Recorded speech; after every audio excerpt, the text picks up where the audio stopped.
আপনি কি জানেন ড্রিল মেশিন কিভাবে তৈরি হয়? আজকের আধুনিক নির্মাণ কাজ থেকে শুরু করে সাধারণ বাড়ির কাজেও ড্রিল মেশিন ব্যবহার করা হয়। কিন্তু কখনো কি ভেবেছেন এই শক্তিশালী মেশিনটি কিভাবে ফ্যাক্টরিতে তৈরি হয়? প্রথম ধাপে ড্রিল মেশিনের গিয়ার বক্স তৈরি করা হয়। এটি মূলত মেশিনের সামনে থাকে এবং মোটর থেকে আসা শক্তিকে ড্রিলের সঠিক স্পিনে রূপান্তর করে।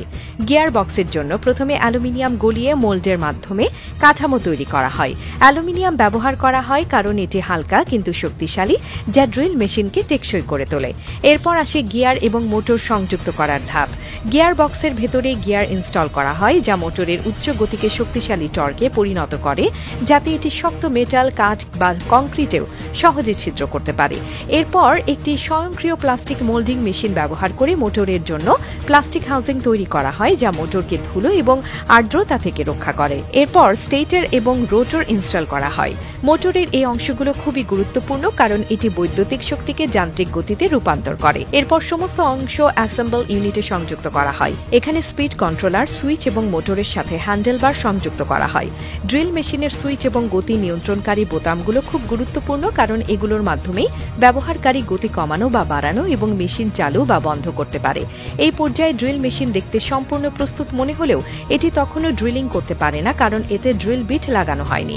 তাই এবার দেখি ড্রিল বিট তৈরির প্রক্রিয়া। ড্রিল বিট তৈরি করতে স্টিলের রড নির্দিষ্ট মাপে কাটা হয়। এরপর এই স্টিলের রডকে উচ্চ তাপমাত্রায় গরম করা হয় যাতে এটি আরও শক্তিশালী এবং মজবুত হয়। এরপর বিশেষ কাটিং মেশিন ব্যবহার করে ড্রিল বিটের মাথায় ধারালো ছিদ্র তৈরির ডিজাইন করা হয়। এই কাটিং প্রক্রিয়ার ফলে বিট সহজেই লোহা, কাঠ বা কংক্রিটের মধ্যে প্রবেশ করতে পারে।